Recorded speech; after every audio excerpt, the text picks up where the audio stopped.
Good afternoon everybody and welcome to Thirsty Thursday. My name is Claire Manning from Thirsty Brush and I'm here with another card demo for you today.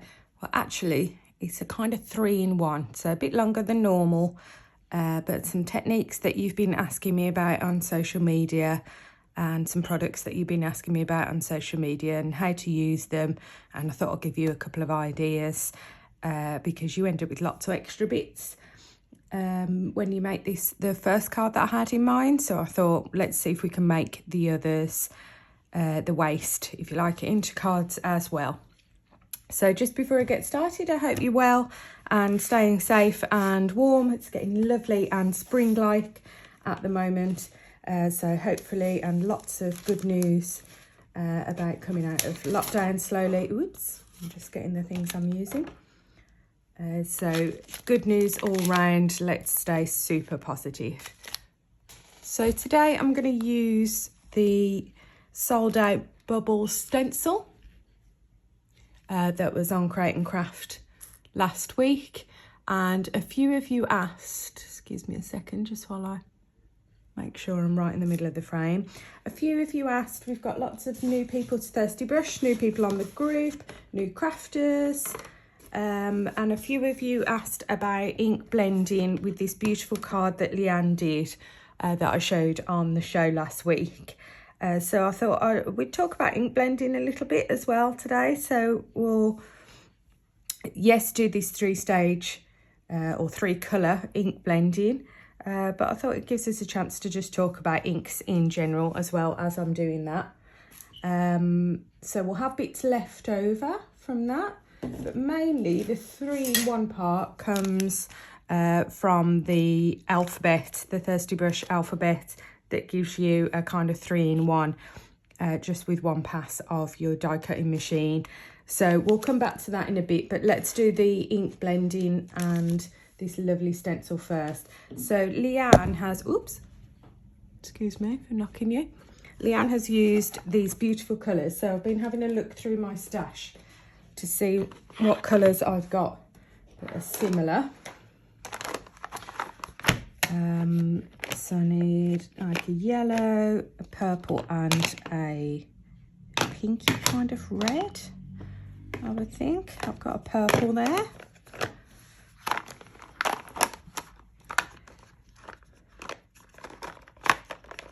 I've got pinky red. I hope these come out similar, and a yellow. So let's try that and see how that comes out.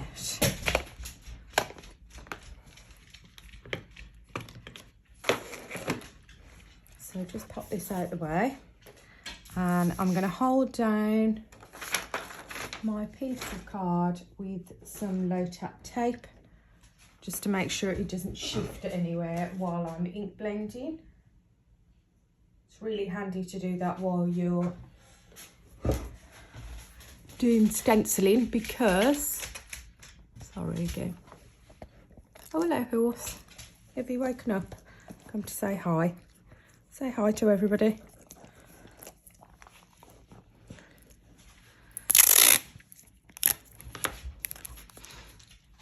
What was I saying? Yes, it can be easy if you just, I know lots of people who just hold it and work, but I always end up slipping and then it's not as clean and crisp, my image, as it could be. So I started to learn by my mistakes and just hold it down. This piece of card is bigger than I need, and then I'm going to trim down the bits that I want. I'm making 3 5x7 cards.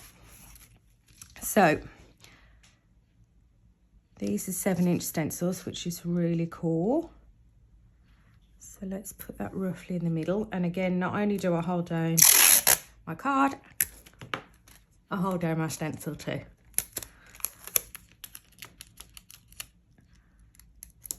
And then that is absolutely going nowhere. So let's have a look at my colours. I've got Squeezed Lemonade, Abandoned Coral and Wilted Violet. So I've said many times before, I've got a ton of these Ranger Distress Oxides by Tim Holtz. Any kind of water-based or pigment-based inks tend to blend. Try what you've got first. But these are my personal favourite, but there really is no right and wrong with inks. There are absolutely hundreds of different brands out there. Try a couple of colours in a brand that you like and see if you get on with them. I just love the colours and the kind of chalky blended finish that you get with these. So as I start, I'm going in with the Stamps by Me blending brush. So I always get asked a lot, what do you use for blending? And to be honest, I've got a bit of everything. So as we do that, I'll talk through. And I'm starting from the end.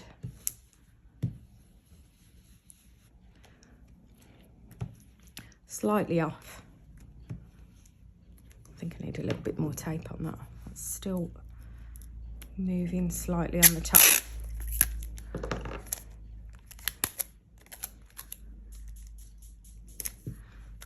There we go.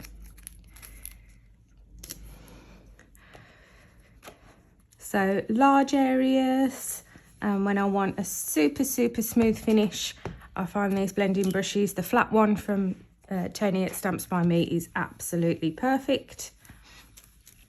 So I'm doing about 1/3 of the pattern in this colour. And as I get to about 1/3, I'm not adding any more on my brush then. I'm just kind of using the excess on there. So that's going to give us a really bright bold finish. I do as well use the classic blending sponges. This one's been attacked by a horse. He seems to like anything with wood or cork. I had to prise it out of his mouth. And then other things on the market, like these little finger daubers, which are great for small areas where you want to be super precise. And these bigger brushes are just too big for the type of area and pattern.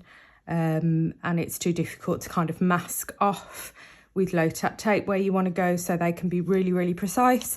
And then I've got these brushes as well from Rare Earth that I really haven't used for ages. So for the middle bit, I'll tell you what, let's use a bit of that as well and see how that comes up. Let's try that for the Abandoned Coral. So I've got Squeezed Lemon for the yellow, Abandoned Coral and Wilted Violet, if you do have these and you want to use the same colours.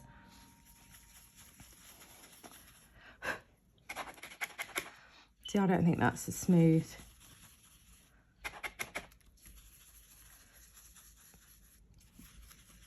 As Tony's brushes, but again, you've got slightly more precise. There really is no right and wrong. Some people have used the same tools, whether it be sponges and stuff, for years and years and just feel completely comfortable with that. I don't feel like I'm getting a good blend with this brush. I might even use them for something else, these like big watercolour washes or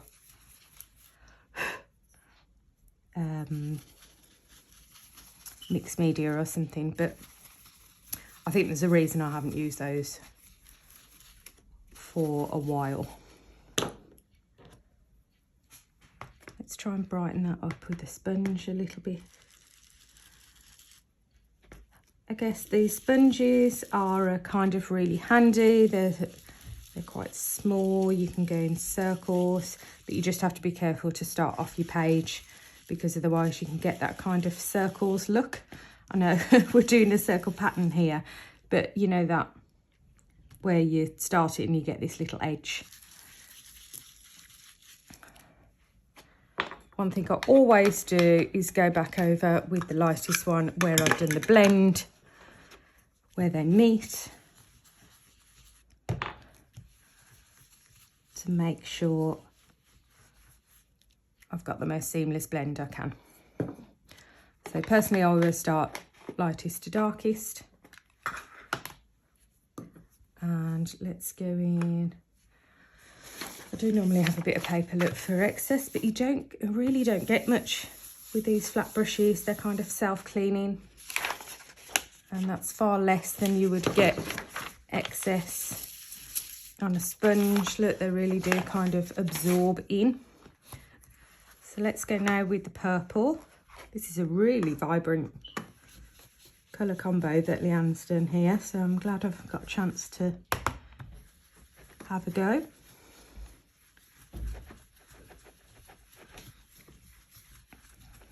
Yeah, I think for these larger areas I'm just going to stick to this brush.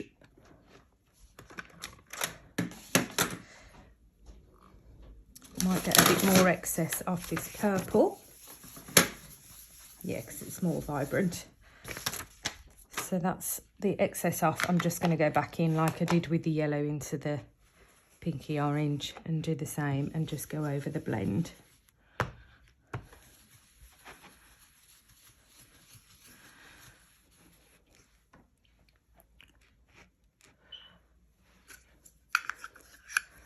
So if you haven't got all of these different brushes and things like that, hopefully that's given you a bit of an insight of what kind of, I know we didn't do a whole card with each one, which would be a true comparison, but I think it's easy to see there why I use certain ones for certain things. And if you're thinking about getting certain brushes or whatever, you know, it's about how you're going to use them and what kind of crafting you do, really. Do you do large areas? Do you do small areas? Do you want something that's really easy to hold? Do you want something that your dog doesn't eat? Right, I'm just taking off all the tape. And then we'll do the big reveal with this. So I know lots of you will have done ink blending already, but I always think it's good to revisit these things as well. Now just be careful, can you see I haven't removed any of the ink off the stencil yet, so we're going to do something with that as well. So there we go. Now we've got the edges to trim off. I think that's pretty close. Leanne's probably maybe more orangey and a slightly different purple, but I think we did okay to match that. Right, I'm just going to trim this down and then I'll show you what I'll do with the excess on that. Okay, so next up I've got another piece of white card, and it's such a shame to waste all those beautiful colours.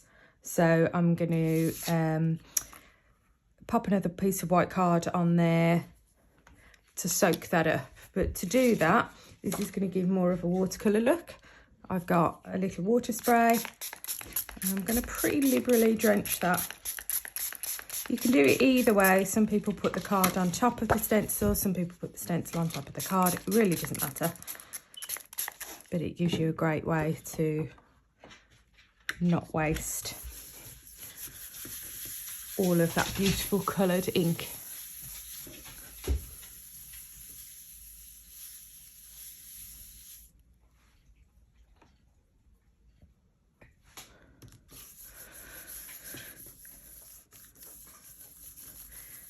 Give it a good couple of seconds to soak in and a press.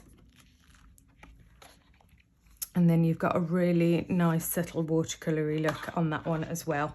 There's even still a little bit more. You could do even another one, but for the sake of this, I'll wipe that off now. If you did another one, it would just be paler, that's all. But if you want a really subtle background sometimes, that would be absolutely great.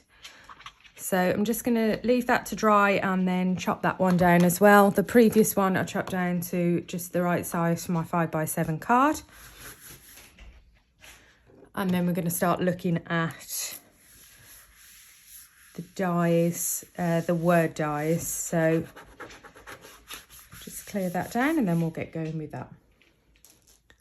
Okay, so the next thing to do is get out our lovely alphabet die, which is going to give us our sentiment. We're going to have the same sentiment on all three cards, and it's going to say miss you. So the miss I want in die cut.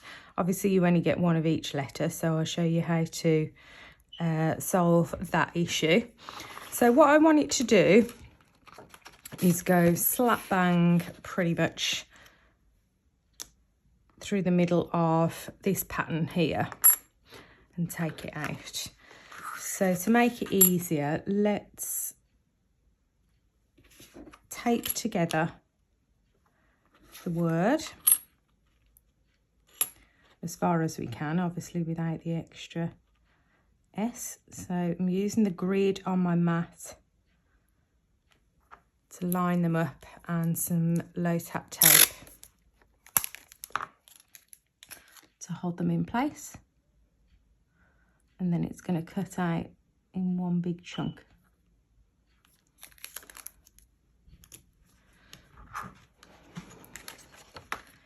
So I'm slightly going to offset it from the middle because it needs to have the extra S there.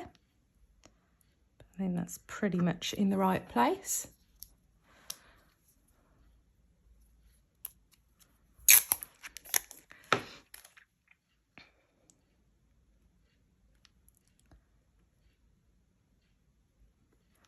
And just one extra piece just to hold that, to stop that from slipping.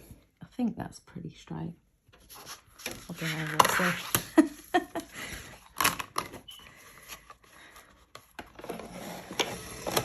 Just run that through. Oh, and that was the watercolour one, by the way, that I've just trimmed down with the dies. That's the right size for my 5x7 card. Have a play around as well when you're ink blending. Maybe start with some lighter coloured card, and that'll give a different tone to your colours as well, rather than just ink blending onto white. So let's see how we've got with this. We don't want to lose the pieces that have popped out, and you get two pieces, this inner and this outer. So just put those aside for a moment. There's my little pokey tool. I've got really easy release pieces as well for both sizes, so you can get them out. And we need to do another S one, don't we?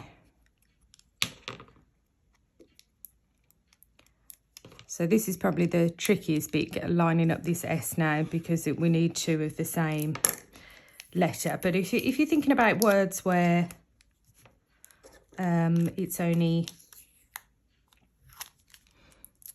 one of each letter, then you can do the whole word together as I did. I'm just gonna hope if I just touch it right up to the edge there, I'm hoping that that'll be pretty on the button.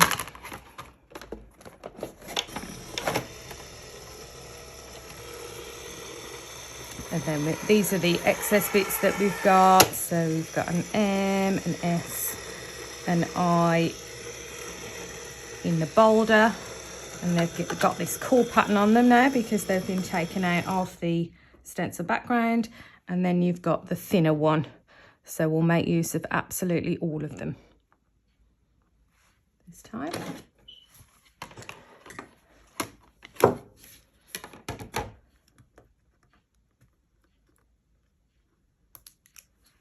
Did this work? Oh, that looks pretty straight, doesn't it? Probably not perfect, but it's I don't think anybody would really notice. Again, you can take your time. I'm going to camera on you over your head. Well, you don't want to poke your head in the way.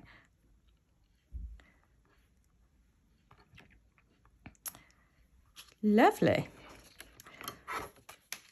So we'll come back to these excess bits shortly. Let's do this one into a card first. So I've got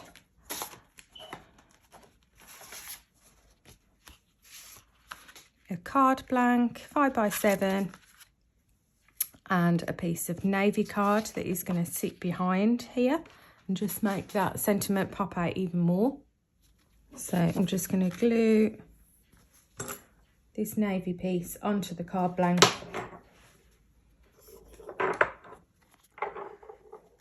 just to give us a base.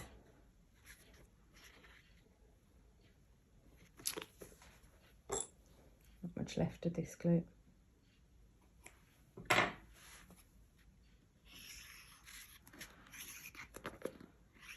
don't like waste though, so I just try and squidge out every last bit that I can. Give it a shake and a poke off camera. There we go. So this is just very, very slightly smaller, like literally 1 millimetre all the way around. Now this is actually going to become a kind of shaker piece, not with acetate this time, but I've cut a very small piece of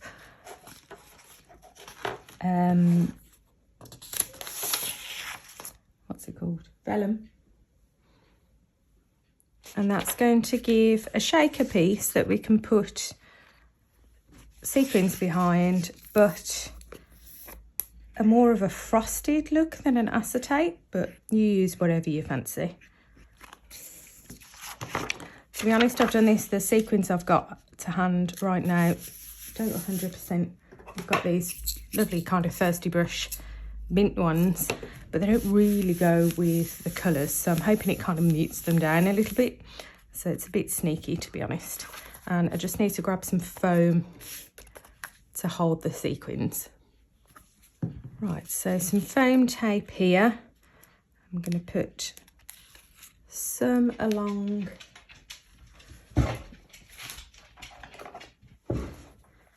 to hold my sequins around the sentiment.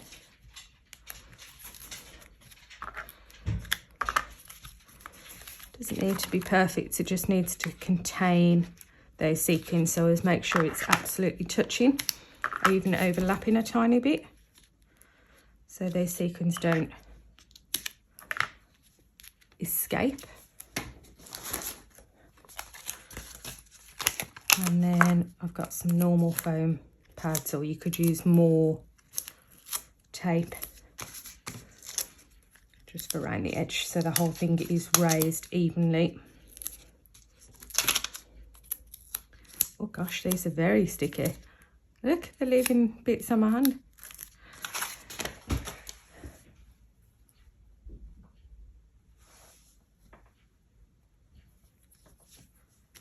So let's pop some sequins in the middle.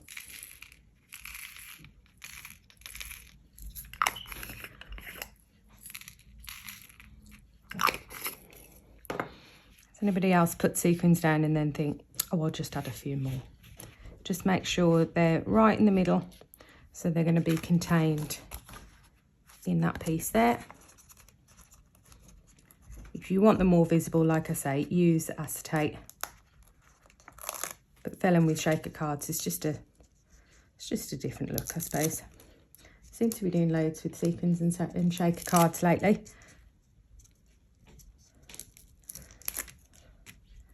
Just seem to be really loving them and the extra dimension that they give.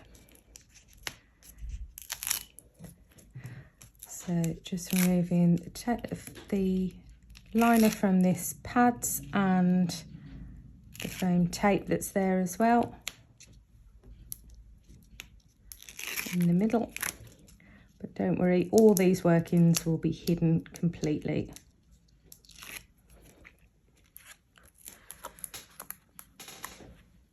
Just make sure I put that on really straight.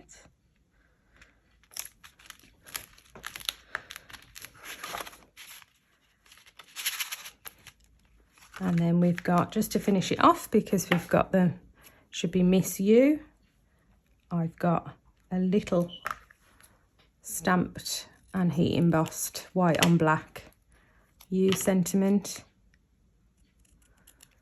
Just trim down and I'll glue that on.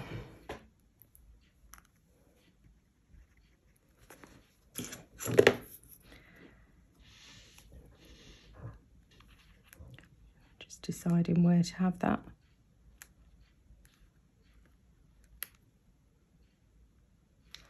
So really bright, fun, cheery card, few sequins in the middle, there. So that's card number 1 of the 3. So card 2 of 3 is going to be this lovely watercolour.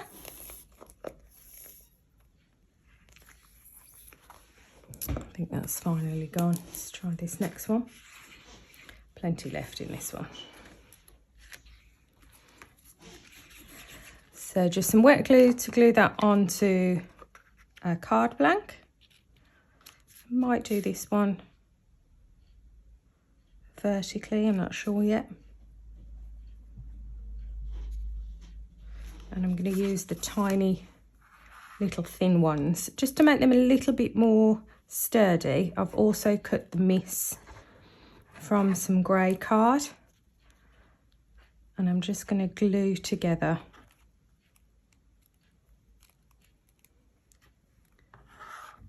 just to make those little thin ones just a little easier to handle.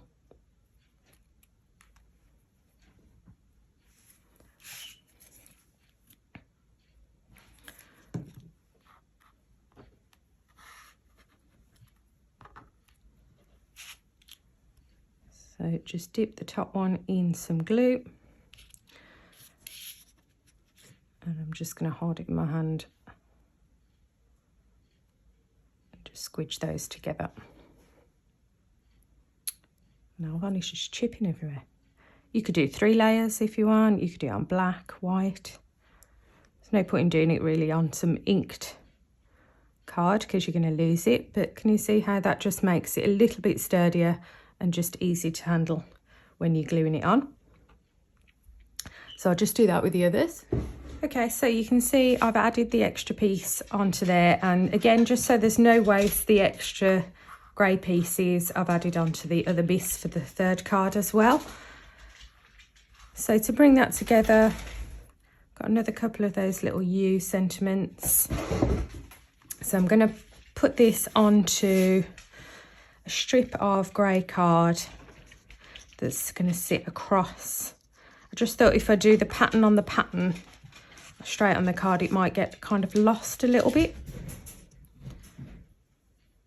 So I decided just to add them onto this little panel and hope that that just makes them pop just that extra little bit. Oh gosh, I made a bit of a mess with the glue there, a bit too much. But that's okay, we can scrape that off.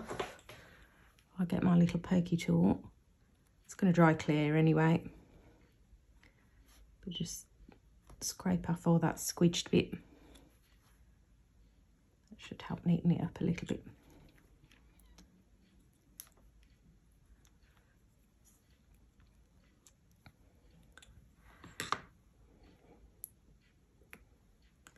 Put less on this one.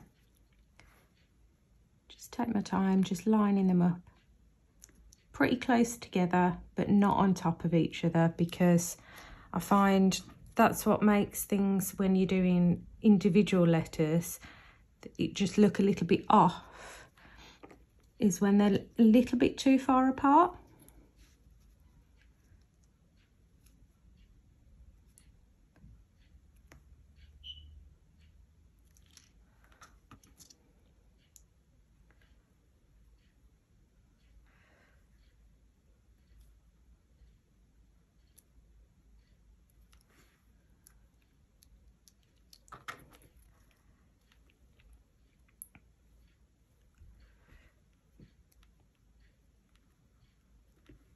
Just deciding where to put this U.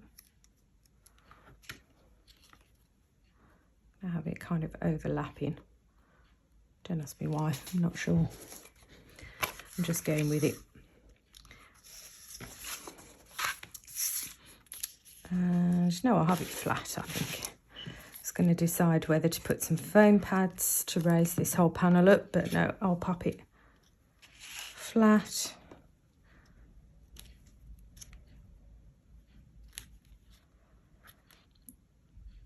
So that's card number 2. I just need to allow that glue to dry a little bit, which will go clear then and look much neater. So we'll come back to that one once it's dry. That's 2 of 3, and then 3 of 3. Got yet another card blank and a die cut, our paving punch die that you can just get all this beautiful dot detail. And I'm just going to glue that on to my card blank. That's going to stop it looking, I want white space, but just not too boring white space if you like. But you can, if you use the blending brushes over the top of this die as well, the dot detail comes out even clearer. Just adds texture, bit of a different type of texture than an embossing folder would. And then let's decide where to put the missy on this one. Let's have it down in this corner. So this is our bold one.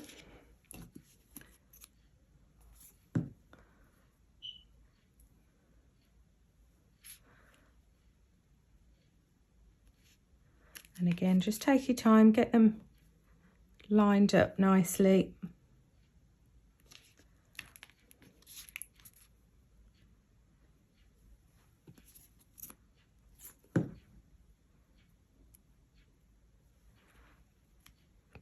I'll tell you what would work nice if you've got in your stash for these, for any alphabet dies or small die cuts, if you struggle with handling them, is if you've got adhesive sheets. And then you could just pull the adhesive back in off the back rather than messing about with the glue if you find that a bit too messy. Is that lined up okay? I think so. And let's raise this one up.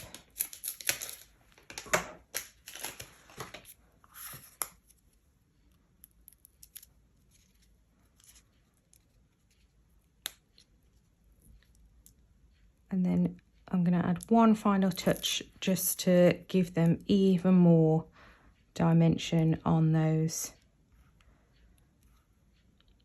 die cuts. Oh, I'm so indecisive today. No. Well, it's stuck now. Oh, gosh. So I'm going to add that over the top of the die cuts. How has it got stuck and not stuck at the same time?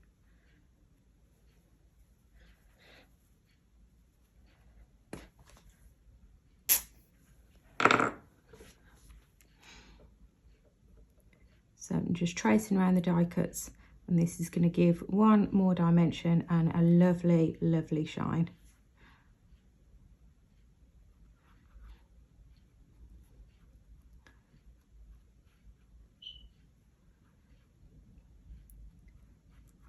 Slightly off clear when it first comes out, but don't worry, as soon as it's dried off, it goes lovely and clear.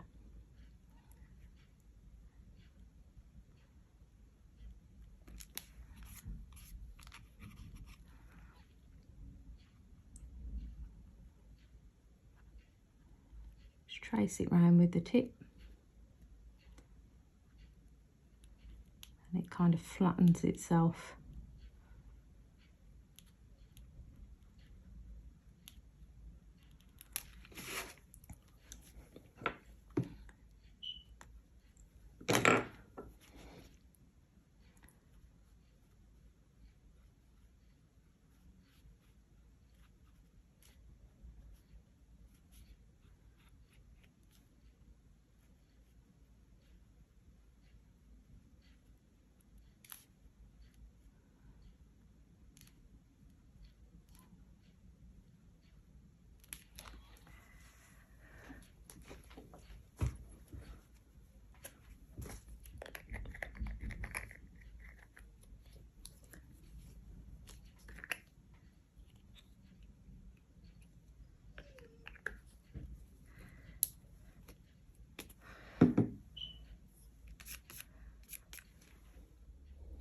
Okay, so here's our 3 finished cards.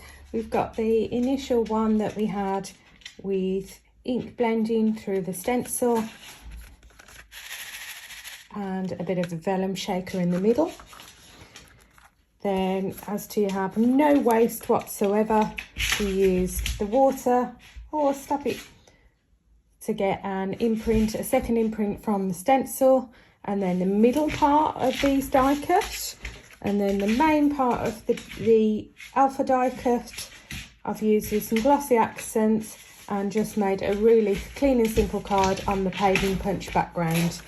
So hopefully that's given you some ideas and a bit of a 3-in-1 for you, some ideas to play with.